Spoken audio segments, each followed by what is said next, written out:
Hello दोस्तों, नमस्कार। बहुत है स्वागत है आपका एग्ज़ाम गुरुजी चैनल के डेली करंट अफेयर्स के वीडियो में। आज 22 जुलाई 2020 है और आज की वीडियो की पीडीएफ डाउनलोड करना मत भूलिएगा। ये पीडीएफ आपको हमारे टेलीग्राम चैनल पर मिल जाएगी, जिसकी लिंक नीचे डिस्क्रिप्शन में दी गई है। उसके अलावा ये पीडीएफ आपको हमारी एप्लीकेशन पर मिल जाएगी। एप्लीकेशन एग्जाम गुरुजी को आप गूगल प्ले स्टोर से डाउनलोड कर सकते हैं। यहाँ आपको daily current affair, free test, NCERT books और बहुत सारी चीज़ें फ्री में उपलब्ध हैं। आज ही डाउनलोड कर लीजिए। और आप लोगों के लिए खुशखबरी है, हमने शुरू कर दिया है हमारा एक नया चैनल, स्टडी के रिलेटेड चैनल है स्कूल्स के लिए, स्कूल गुरुजी के नाम से। और इस चैनल को आप अपने भाइयों बहनों तक, आपके परिवार में जो भी स्कूल की तैयारी कर रहे हैं, 8वीं 9वीं 10वीं 11वीं 12वीं सभी क्लासेस के लिए इसमें आपके लिए वीडियोस अपलोड होना है। अभी 11वीं और 12वीं के साइंस के और मैथ्स के वीडियो अपलोड होना स्टार्ट हो गए हैं। तो आज इस वीडियो को शेयर करें अपने दोस्तों के साथ में, अपनी फैमिली के साथ में, ताकि उन तक इतनी अच्छी क्वालिटी की वीडियो पहुंच सके। तो चलिए, अब मुझे उम्मीद है आप लोग सब शेयर भी करेंगे इस चैनल को। आगे बढ़ेंगे, बात करेंगे ये हमारा स्कॉलरशिप टेस्ट आप लोगों के लिए, क्लब स्कॉलरशिप टेस्ट के नाम से 99 रुपीज़ की रजिस्ट्रेशन फीस है और इसमें एमपीजी के करंट अफेयर के क्वेश्चन होंगे। 15 अगस्त को ये टेस्ट होगा। तो इसमें पार्टिसिपेट करना चाहते हैं तो अभी जाइए, एप्लीकेशन को डाउनलोड कर लीजिए और वहाँ से इसमें रजिस्टर कर सकते हैं। आगे बढ़ेंगे, बात करेंगे थॉट ऑफ द डे की। जो आज का हमारा मोटिवेशनल पावरफुल थॉट है कि आपका समय बहुत ही सीमित है, इसलिए इसे किसी और की ज़िंदगी जीकर व्यर्थ ना करो। मैंने देखा है आप में से कई सारे लोग ऐसे हैं जो कुछ सिर्फ इसलिए कर रहे हैं कि बाकी सब लोग ऐसा ही कर रहे हैं। मतलब इसलिए नहीं कर रहे हैं क्योंकि आपको ये करना, आप इसलिए कर रहे हैं क्योंकि बाकी सब भी यही कर रहे हैं तो अपन भी यही कर लेते हैं। यकीन मानिए, अगर आप ऐसा कर रहे हैं तो खुद के साथ बहुत बड़ा धोखा आप कर रहे हैं। ये करना आज ही से बंद कर दीजिए। आपको क्या करना चाहिए? आपको खुद की ज़िंदगी जीनी चाहिए। मतलब आपको वो करना चाहिए जो आप करना चाहते हैं, वो करना चाहिए जिसको आप करने के लिए बने हैं। जब तक आप वो नहीं करेंगे तो आप सफल कभी भी नहीं होंगे। हो सकता है आपको आंशिक रूप से सफलता मिल जाए, लेकिन जिंदगी में कभी भी सेटिस्फेक्शन नहीं मिलेगा, आत्मसंतुष्टि नहीं मिलेगी। और एक समय के बाद आत्मसंतुष्टि बहुत बड़ी चीज होती है, दुनिया की हर चीज से बड़ी होती है आत्मसंतुष्टि। तो अगर वो चाहिए तो वो करो जो आपकी जिंदगी है, जो आप करना चाहते हो।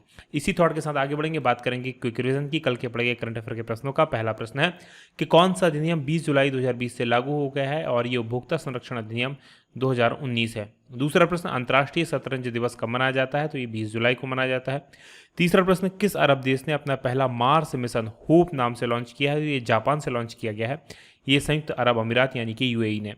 चौथा प्रश्न है कि किस देश के शोधकर्ताओं ने पूर्वी भारतीय महासागर में पहली सुपरजाइंट आइसोपोड प्रजाति खोजी है, और ये सिंगापुर के थे शोधकर्ता। पांचवा प्रश्न है कि एसबीआई कार्ड के नए एमडी और सीईओ के रूप में किन्हें नियुक्त किया गया है, तो ये अश्विनी कुमार है। वहीं छठवां प्रश्न है कि किस राज्य में अनुसूचित जातियों के लिए नवीन रोजगार छतरी योजना शुरू की गई है, और ये उत्तर प्रदेश में शुरू की गई है। वहीं सातवां प्रश्न है कि किस राज्य में पंचायत सदस्यों के लिए 25 लाख रुपए तक का बीमा कवर स्वीकृत किया गया है, और ये जम्मू कश्मीर में स्वीकृत किया गया है। आठवां प्रश्न है कि किस प्रदेश में अपनी तरह की पहली गोधन न्याय योजना शुरू की गई है, ये छत्तीसगढ़ में शुरू की गई है। और नवा प्रश्न है कि किस देश की फुटबॉल पत्रिका का प्रतिष्ठित बैलोन डी ओर खिताब इस साल किसी भी खिलाड़ी को नहीं दिया जाएगा, ये फ्रांस में दिया जाता है। और 10वां प्रश्न है कि अक्टूबर नवंबर 2020 में आयोजित होने वाला T20 विश्व कप स्थगित कर दिया गया है, ये कहाँ आयोजित होना था, तो इसको ऑस्ट्रेलिया में आयोजित होना था। ये थे हमारे कल के पढ़े गए करंट अफेयर के प्रश्नों का क्विक रिवीजन। आगे बढ़ेंगे, आज के प्रश्नों की बात करेंगे। और आज के करंट अफेयर का पहला प्रश्न है कि आत्मनिर्भर भारत के लिए भारत सरकार के युवा मामले एवं खेल मंत्रालय ने किस अंतर्राष्ट्रीय संगठन के साथ साझेदारी की है, तो आत्मनिर्भर भारत अभियान के लिए ये साझेदारी की गई है यूनिसेफ के साथ में, यानी कि बी ऑप्शन प्रश्न का सही उत्तर है। डिटेल देख लीजिए क्या है। तो युवा मामले और खेल मंत्रालय, इस मंत्रालय के मंत्री कौन है, तो किरेन रिजिजू हैं, जिनको आप तस्वीर में यहाँ पर देख पा रहे होंगे। तो इन्होंने देश में युवा स्वयं सेवकों को मजबूत बनाने के लिए यूनिसेफ के साथ एक भागीदारी की है, ताकि भारत का जो आत्मनिर्भर भारत लक्ष्य है इसको प्राप्त किया जा सके। भारत सरकार ने यूनिसेफ का एक अभियान है युवा के नाम से, तो इसके साथ एक बयान पर हस्ताक्षर किए हैं, यानी कि समझौता किया है। और युवा पहल जो है वो नवंबर 2019 में भारत में यूनिसेफ के द्वारा शुरू किया गया था। और ये एक ऐसी औपचारिक शिक्षा प्रणाली के अंदर जो है बाहर और युवाओं के लिए मूलभूत और 21वीं सदी के कौशल तक पहुंच को बढ़ावा देती है। कुल मिलाकर हमारी जो आज की शिक्षा प्रणाली है उसके अंदर भी कुछ ऐसे चेंजेस करना, और इस शिक्षा प्रणाली के बाहर से कुछ ऐसी चीज़ें सिखाना जो आने वाले समय में 21वीं सदी में बच्चों को आना चाहिए। तो इस प्रकार की कौशल सिखाना, ताकि लाइफ में वो आगे अच्छा कर सकें और स्किल्ड हो सकें और जॉब जो आप प्राप्त कर सकें। तो इन्हीं सब के लिए युवा कार्यक्रम शुरू किया गया था।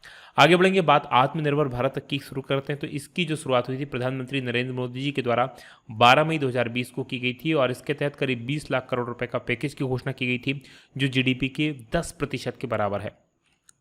आगे बढ़ेंगे, दूसरे प्रश्न की बात करेंगे कि केंद्रीय मानव संसाधन विकास मंत्री रमेश पोखरियाल निशंक द्वारा छात्रों के मानसिक स्वास्थ्य के लिए किस पहल की शुरुआत की गई है। तो इस पहल का नाम है मनोदर्पण पहल, यानी कि ए ऑप्शन प्रश्न का सही उत्तर है। डिटेल लिख लीजिए क्या है। तो केंद्रीय मानव संसाधन विकास मंत्री रमेश पोखरियाल निशंक, याद रखिएगा एचआरडी मिनिस्टर, हरिद्वार, कहाँ से हैं ये, हरिद्वार उत्तराखंड से सांसद हैं और इनके द्वारा मनोदर्पण पहल की शुरुआत की गई है। मनोदर्पण पहल क्या है, इसके द्वारा छात्रों का जो मानसिक स्वास्थ्य है उसकी देखभाल के लिए पहल शुरू की गई है। खासकर ये कोरोना का समय चल रहा है, ऐसे समय में छात्रों की और अभिभावकों की जो मानसिक स्वास्थ्य उसके लिए इंपॉर्टेंट है। तो कोरोना संकट काल के समय विद्यार्थियों, उनके परिवारों, अध्यापकों के मानसिक स्वास्थ्य और भावनात्मक कल्याण के लिए प्रधानमंत्री ई विद्या कार्यक्रम, याद रखिएगा प्रधानमंत्री ई विद्या कार्यक्रम इंपॉर्टेंट है। इसी के तहत मनोदर्पण वेबसाइट, वेब पेज और राष्ट्रीय टोल फ्री हेल्पलाइन नंबर भी लॉन्च किया गया है। तो ये आपको याद रखना है। आगे बढ़े उससे पहले मैं आप लोगों से निवेदन करता हूं, अगर आपको ये वीडियो पसंद आता है तो वीडियो को शेयर करना मत भूलो यार। आपका शेयर मेरे लिए बहुत इंपॉर्टेंट है क्योंकि बहुत मायने रखता है। अधिक से अधिक लोगों तक मुझे पहुंचने में मेरी मदद करो। बात करेंगे तीसरे प्रश्न की कि अंतरिक्ष अन्वेषण दिवस कब मनाया जाता है। तो अंतरिक्ष अन्वेषण दिवस यानी कि स्पेस एक्सप्लोरेशन डे जो मनाया जाता है वो मनाया जाता है 20 जुलाई को, यानी कि डी ऑप्शन प्रश्न का सही उत्तर है। डिटेल लिख लीजिए क्या है। तो अंतरिक्ष अन्वेषण दिवस ये 20 जुलाई को प्रतिवर्ष मनाया जाता है और ये इसलिए मनाया जाता है क्योंकि इसी दिन नील आर्मस्ट्रॉन्ग और एडविन बज एल्ड्रिन, इन्होंने 1969 में चंद्रमा की सतह पर ये उतरे थे और ऐसा करने वाले ये पहले इंसान बने थे जो चंद्रमा पर पहुंचे थे। अंतरिक्ष में 2-3 लोगों का नाम आप याद रखेंगे। Yuri Gagarin, right, Yuri Gagarin कहाँ के थे, ये यूएसएसआर के थे और ये अंतरिक्ष में जाने वाले पहले व्यक्ति थे। दूसरे नील आर्मस्ट्रॉन्ग, चंद्रमा पर कदम रखने वाले पहले व्यक्ति। और तीसरे राकेश शर्मा, भारत के पहले व्यक्ति जो कहाँ गए थे, अंतरिक्ष में गए थे। भारत ने भी अंतरिक्ष के लिए भी गगनयान मिशन लॉन्च करना है, ये भी आपको याद रखना है, जिसमें हम अंतरिक्ष में जाएंगे स्वदेश के द्वारा, राइट, यानी भारत की तकनीक से इसरो खुद इसमें जो है अंतरिक्ष में अपने अंतरिक्ष यात्रियों को लेकर जाएगा। तो आपको ये याद रखना है कि 20 जुलाई को 1969 में नील आर्मस्ट्रॉन्ग और एडविन बज एल्ड्रिन, ये दोनों थे जो अंतरिक्ष में चंद्रमा पर पहुंचे थे। तो ये भी आपको याद रखना है और इसी दिन को चंद्रमा दिवस के रूप में भी मनाया जाता है। तो पहले इंसानों को उतारने वाले अंतरिक्ष यान का नाम क्या था, तो अपोलो 11 इस अंतरिक्ष यान का नाम था। चौथे प्रश्न की कि रक्षा अनुसंधान एवं विकास संगठन यानी कि DRDO, defence research and development organisation ने भारतीय सेना को स्वदेश में विकसित कौन से ड्रोन उपलब्ध कराए हैं। तो इन ड्रोन्स का नाम है भारत ड्रोन, यानी कि सी ऑप्शन प्रश्न का सही उत्तर है। डिटेल लिख लीजिए इसकी क्या है। तो भारत का जो रक्षा अनुसंधान एवं विकास संगठन यानी कि defence research and development organisation है, डीआरडीओ, इसने भारतीय सेना को स्वदेश में विकसित भारत ड्रोन उपलब्ध कराए हैं और ये ड्रोन पूर्वी लद्दाख में, जहां वास्तविक नियंत्रण रेखा है यानी कि LAC line of actual control है, जहां पर चाइना के साथ हमारी लगातार चीज़ें तनावपूर्ण चल रही हैं, तो उस पर अत्यधिक ऊंचाई वाले इलाकों और पर्वतीय क्षेत्रों में निगरानी करने के लिए इनको विकसित किया गया है, इनको बनाया गया है। और इस ड्रोन की खासियत यह है कि ये रडार की पकड़ में भी नहीं आते और काफ़ी सटीक जानकारी मुहैया कराते हैं। तो ये भारतीय सेना को उपलब्ध कराए गए हैं। भारत ड्रोन जो है डीआरडीओ के चंडीगढ़ की जो प्रयोगशाला है वहां पर इनको विकसित किया गया है। बात करते हैं डीआरडीओ की। तो डीआरडीओ यानी कि defence research and development organisation, इसकी स्थापना हुई थी 1958 में। अध्यक्ष जी सतीश रेड्डी हैं और इसका मोटो है बलस्य मूलम विज्ञानम, यानी कि स्ट्रेंथ्स ओरिजिन इन साइंस। आगे बढ़ेंगे, बात पांचवें प्रश्न की होगी कि हाल ही में भारत और किस देश की नौसेना के बीच पास एक्स अभ्यास का आयोजन किया गया है और इसका आयोजन हुआ भारत और अमेरिका की नौसेना के बीच में, यानी कि ए ऑप्शन प्रश्न का सही उत्तर है। डिटेल लिख लीजिए क्या है। तो अमेरिकी नौसेना का वाहक है यूएस निमित्ज और इसने पूर्व मध्य में भारतीय युद्धपोतों के साथ समुद्री अभ्यास किया और पासेक्स अभ्यास नाम से ये था और ये ऐसे समय में किया जा रहा है जब भारत और चाइना के बीच में टेंशन चरम पर है, लगातार टेंशन बनी हुई है। तो यूएसएसआर निमित्ज जो कि दुनिया का सबसे बड़ा विमान वाहक पोत है, ये दक्षिणी चीन सागर में जा रहा है क्योंकि चाइना जो है, चाइना पर अमेरिका भी अपना एक प्रकार का प्रभाव बनाना चाह रहा है, या वहाँ पर चाइना अमेरिका को जो है अमेरिका जो है वो चाइना को ये बताना चाह रहा है कि वो क्या कर सकता है। बात करेंगे संयुक्त राज्य अमेरिका की, तो राजधानी क्या है, तो वाशिंगटन डीसी यहाँ की राजधानी है, राष्ट्रपति डोनाल्ड ट्रंप है, मुद्रा यहाँ की अमेरिकन डॉलर है। चलिए मैं आपको अब अमेरिका और दक्षिण चीन सागर भी लिए चलता हूँ जहाँ पर ये जहाज जा रहा है। तो जैसा कि आप स्क्रीन पर देख पा रहे हैं, हमारा भारत और हमारे भारत से अगर आपको जाना है अमेरिका, तो अमेरिका भारत के जस्ट अपोजिट साइड पीछे की तरफ स्थित है, तो ये भारत देख पाएंगे, और भारत के जस्ट पीछे आप देखेंगे तो ये जो है अमेरिका है, राइट। अमेरिका देख पाएंगे। अमेरिका ऊपर जो है कनाडा के साथ में सीमा को साझा करता है, नीचे मैक्सिको के साथ सीमा लगती है इसकी। इस तरफ देखेंगे तो अटलांटिक महासागर है, और इस तरफ प्रशांत महासागर है, और ये अमेरिका का ही एक राज्य अलास्का है। और अमेरिका की राजधानी यहाँ पर आप देखेंगे तो ये पूर्वी तट पर है, पूर्वी हिस्से की तरफ है, जो वाशिंगटन डीसी है। अब मैं आपको दक्षिणी चीन सागर लिए चलता हूं। अगर आप भारत की तरफ जाएंगे, भारत से चाइना पहुंचेंगे, तो ये वाला जो हिस्सा है इसको कहा जाता है साउथ चाइना सी, जो चाइना के साउथ में, ये इस तरफ इसके जो है फिलीपींस है, नीचे की तरफ देखेंगे तो मलेशिया है, इस तरफ मलेशिया थाईलैंड है, हालांकि इधर तो गल्फ ऑफ थाईलैंड आ जाता है, इस तरफ वियतनाम है। तो चाइना क्या करता है, इस पर अपना दावा करता है कि ये जगह उसकी, जबकि ये इंटरनेशनल वाटर बॉडी है और ये किसी का हिस्सा नहीं हो सकता, लेकिन चाइना कहता है कि ये उसका है। तो यहीं पर जो है युद्धाभ्यास करने वाला अमेरिका, और यहीं के लिए वो अपना विमान वाहक पोत लेकर आया है। आगे बढ़ेंगे, बात करेंगे अगले प्रश्न की। अगला प्रश्न आपके सामने छठवां है कि अंतर्राष्ट्रीय व्यापार संघ परिसंघ ने कामकाजी लोगों के लिए भारत को किन देशों में स्थान दिया है। तो भारत के लिए बड़ी शर्मनाक बात है कि भारत को इसमें 10 सबसे खराब देशों में रखा है, यानी कि डी ऑप्शन प्रश्न का सही उत्तर है। डिटेल देख लीजिए क्या है।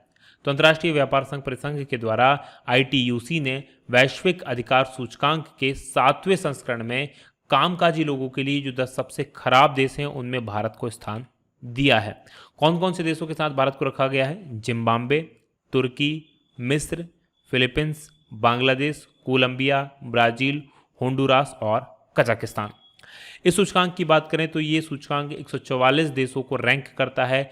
देशों में श्रमिकों के अधिकारों के लिए क्या सम्मान है उसके आधार पर, अधिकार तो दे दिए जाते हैं लेकिन उन अधिकारों का सम्मान कौन करता है उसके आधार पर देशों को इसमें रैंक किया जाता है, और भारत को 10 सबसे बुरे देशों में रखा गया है। श्रमिकों के लिए 10 सबसे खराब देशों की सूची में प्रवेश करने वाले इस बार 3 राज्य हैं, होंडुरास, भारत और मिस्र, जो पहली बार इस सूची में सबसे खराब देशों की लिस्ट में आए हैं, 10 सबसे खराब देशों में आए हैं।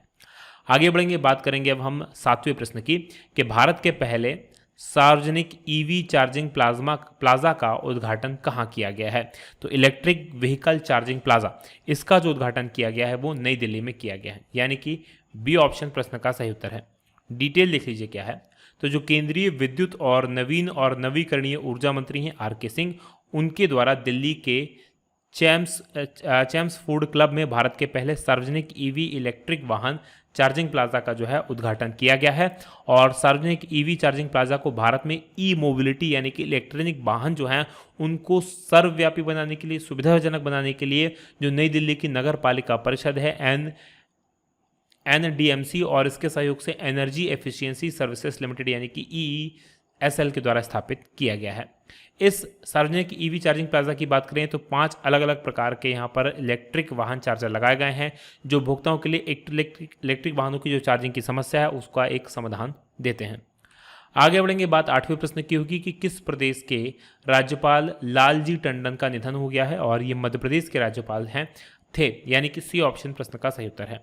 डिटेल लिख लीजिए क्या है। तो मध्य प्रदेश के राज्यपाल लालजी टंडन, इनका 85 वर्ष की आयु में निधन हो गया है और ये अस्पताल में भर्ती थे, इनको प्रॉब्लम थी और लखनऊ के अस्पताल में भर्ती थे। तो उस समय उत्तर प्रदेश की राज्यपाल जो हैं आनंदीबेन पटेल, उन्होंने जून 2020 में मध्य प्रदेश के अतिरिक्त प्रभार उनके पास था मध्य प्रदेश के राज्यपाल पद का, और उन्होंने ये, अगर हम लालजी टंडन की बात करें तो 1996 1996 से 2009 के बीच 3 बार ये उत्तर प्रदेश विधानसभा में विधायक रहे। इसके अलावा ये 15वीं लोकसभा में सांसद के रूप में भी चुने गए थे। बात करते हैं हम मध्य प्रदेश की, तो मैप में देख लीजिए ये मध्य प्रदेश है। यहाँ की गठन हुआ था 1 नवंबर 1956 को, राजधानी भोपाल है, मुख्यमंत्री शिवराज सिंह चौहान है। अभी प्रभारी राज्यपाल आनंदीबेन पटेल हैं। लोकसभा की यहाँ पर 29 सीटें हैं, राज्यसभा की 11 सीटें हैं, विधानसभा की 230 सीटें हैं। प्रमुख नेशनल पार्क्स की बात करें तो कान्हा किशली, बांधवगढ़, पन्ना, पेंच, संजय, सतपुड़ा, ये नेशनल पार्क्स यहाँ पर हैं। और प्रमुख बांधों में इंदिरा सागर बांध है नर्मदा नदी पर, गांधी सागर बांध है चंबल नदी पर। आगे बढ़ेंगे, बात 90 प्रश्न की होगी कि किस प्रदेश में मुख्यमंत्री घर घर राशन योजना लॉन्च की गई है, और ये योजना लॉन्च की गई है दिल्ली में, यानी कि ए ऑप्शन प्रश्न का सही उत्तर है। डिटेल देख लीजिए क्या है। तो दिल्ली के मुख्यमंत्री हैं अरविंद केजरीवाल, और इन्होंने मुख्यमंत्री घर घर राशन योजना लॉन्च की है। और इस योजना का उद्देश्य ये है कि जो लाभार्थी हैं जिनको ये राशन दिया जाना है वो घर पर ही राशन उनको प्राप्त हो जाए। और इस योजना के तहत सरकार क्या करेगी, गेहूं, चावल, आटा और चीनी इनको हाइजीनिक रूप से जो बैग में भर कर उनके घरों पर डिलीवर किया जाएगा। बात दिल्ली की कर लेते हैं। मुख्यमंत्री अरविंद केजरीवाल हैं और राज्यपाल अनिल बैजल हैं। आगे बढ़ेंगे, बात 10वें प्रश्न की होगी कि केंद्रीय खाद्य प्रसंस्करण उद्योग मंत्री हरसिमरत कौर बादल द्वारा किस राज्य में जोरम मेगा फूड पार्क का उद्घाटन किया गया है, और इसका उद्घाटन किया गया है मिजोरम में, यानी कि डी ऑप्शन प्रश्न का सही उत्तर है। डिटेल लिख लीजिए क्या है। तो जो केंद्रीय खाद्य प्रसंस्करण उद्योग मंत्री हैं हरसिमरत कौर बादल, इनके द्वारा मिजोरम में जोरम मेगा फूड पार्क इसका उद्घाटन किया गया है, और इसमें किसानों को, उत्पादक जो होंगे, उपभोक्ता जो होंगे, उनको लाभ मिलने वाला है। और पूर्वोत्तर में खाद्य प्रसंस्करण क्षेत्र के विकास को बढ़ावा मिलेगा। खाद्य प्रसंस्करण क्या होता है, जो खाना होता है, खाने की चीज़ें होती है, जैसे आलू है, आलू से चिप्स बना ली, टमाटर है, टमाटर से सॉस बना लिए, तो इस प्रकार की खाने को लंबे समय तक परिरक्षित करने के लिए उनका रूप में परिवर्तन, इसको कहा जाता है फूड प्रोसेसिंग। तो जोरम मेगा फूड पार्क ये 5,000 लोगों को प्रत्यक्ष और अप्रत्यक्ष रूप से रोजगार देगा, और करीब 25,000 किसान इससे लाभान्वित होंगे। बात मिजोरम की कर लेते हैं। तो यहाँ पर देख लीजिए, ये मिजोरम है, ये म्यांमार के पास में इस तरफ लगा हुआ है, और 20 फरवरी 1987 को गठन हुआ था। आइजोल यहाँ की राजधानी है। मुख्यमंत्री जोराम थांगा हैं, और राज्यपाल यहाँ के PS श्रीधरन पिल्लई हैं।